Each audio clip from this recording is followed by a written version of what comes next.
Welcome back to Coach's Corner. It's time to begin the wrestling season well, and we welcome in Coach Walker, who's been in Ponca City 13 years now as an assistant and head coach. How many years were you head coach now, Chris? I think this is going on either 7 Wow. or 8. Boy, doesn't that go fast? So amazing.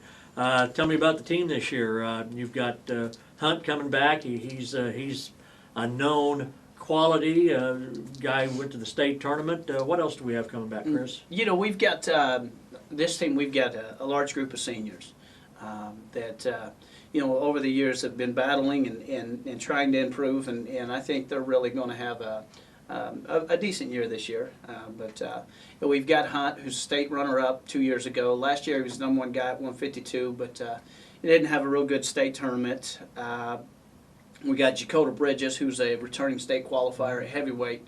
He's going to make the pull down to 220. He's always been, you know, a light heavyweight, and so 15 pounds, and so he's going to go down to 220. It makes us better as a team because then Erin Leclair, who's about 275, he's going to step in to be our heavyweight. So we got those guys returning. You know, the guys that have been to the state tournament. Also, Caleb Burns, who went to the state tournament 2 years ago at 106. He's now going to be our 119, possibly make the drop to 112, you know, the first part of next year. And then, you know, we've just got some other guys rounding that lineup out, you know, like John Bond, who's always been there battling. I think he was a match away from going to the state tournament last year. And then you got Logan Suter, who's a senior. He's going to be battling 145, 152. He was a match away from going to the state tournament last year. We've got a kid, Erin Leclair, who's a senior. He didn't get a wrestle for us last year, but you know, he's right there with all those guys about the same talent level. And so, then you got Nick Hamilton, who was a standout for the football team this year. He's going on his second year of wrestling. He'll be at 132. I don't want to leave anybody off. We've got a kid that's been in our room that really has never seen any live action. His name's Franklin Coe. He'll be wrestling 38-45, somewhere around there. So we get a large group of seniors that you know, really look for them to lead this year. You know, you mentioned Bridges. He's an interesting kid because he made the state tournament last year, and he kind of came out of not nowhere, but nobody really expected that. Aren't you going to have that type of performance this year in order to be able to compete in there with the top teams? Oh, without a doubt.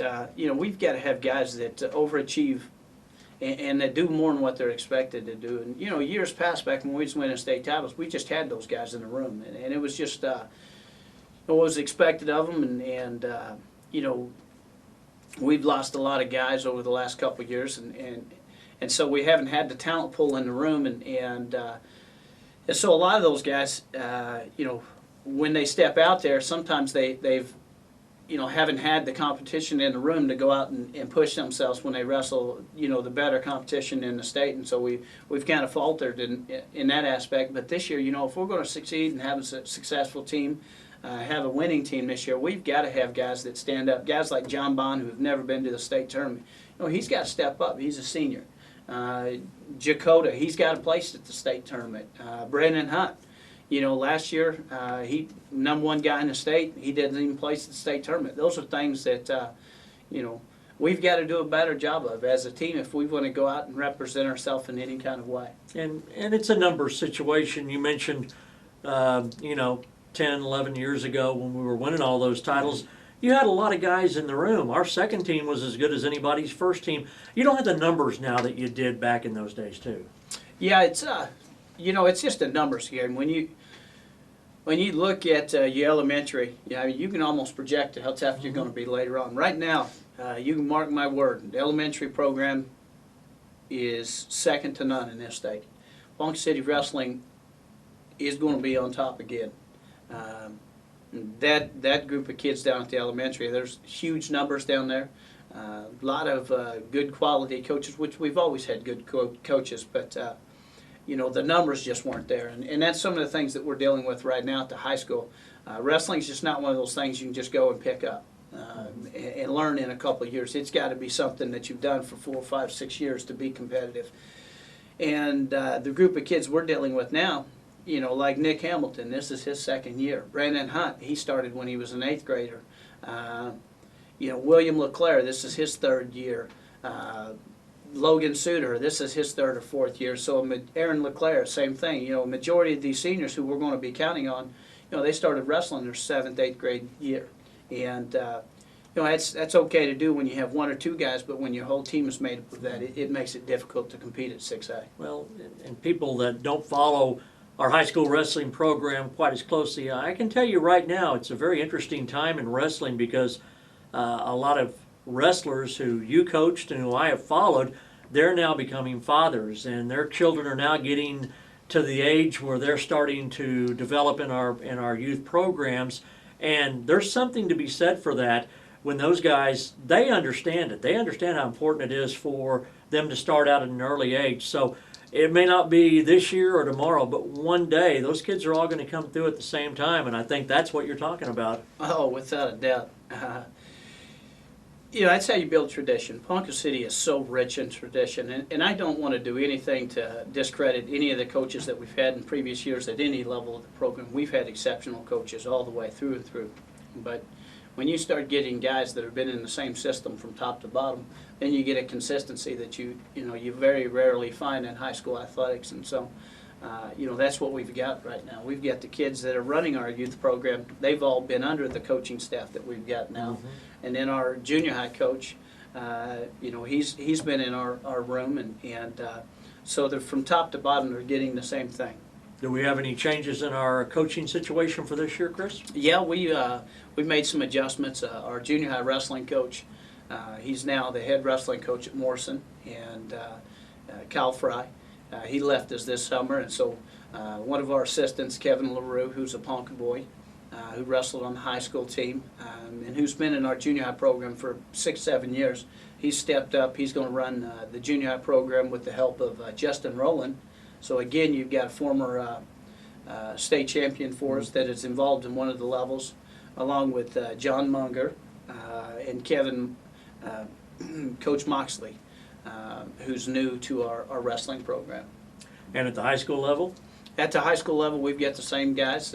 You got me as the head coach, Coach Young, he's our head assistant, and then Jim Sharon, and then Mark Kimbrell. Yeah. Well, that's good. I know you like those guys. You get along well with them. And boy, you start out a week from tomorrow, which will be the 4th. We got the match with Broken Arrow, and that's the thing about high school wrestling is you got to put on your big boy pants, don't you? Because it hits you pretty fast. Yeah, next week we start this weekend sending our junior varsity over to Pawhuska, but our first varsity match is against Broken Arrow, and once we get started, it's Tuesday, Thursday, Friday, Saturday until February, and then we've got wrestling practice and cutting weight and grades and family, and so it's just a grind for about 3 months. Well, one of the great tournaments in high school wrestling in our state's Perry tournament coming up, and then that Kansas City tournament you guys go to every year is just as tough as it gets. So, for some of these guys, don't look at their record. They're going to grow up and they're going to be better no matter how their record shows. They're going to be better by Christmas time, aren't they?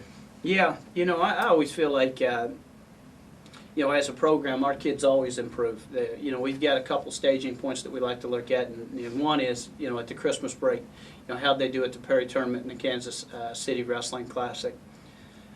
What kind of improvements, and then obviously at the end of the year, we had.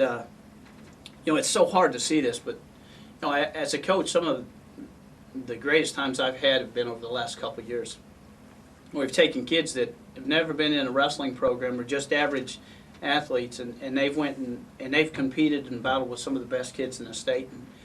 And when you've got some of those thoroughbred kids that go out and can compete with the best kids in the state, you expect that day in and day out. Then when you take some of these kids that have never been in a wrestling room and you see them go to the state tournament, or they're one match away and they've wrestled the number 4 guy in the state, that 1-point match, those things have been real rewarding for me. Absolutely. Well, it's going to be a fun season. A lot of home matches, tournaments. We encourage you to support the guys when they're at home and on the road. And look forward to working with you, Chris, again this year. Wildcat Wrestling Coach Chris Walker, as we get set for the high school wrestling season on this edition of Coach's Corner.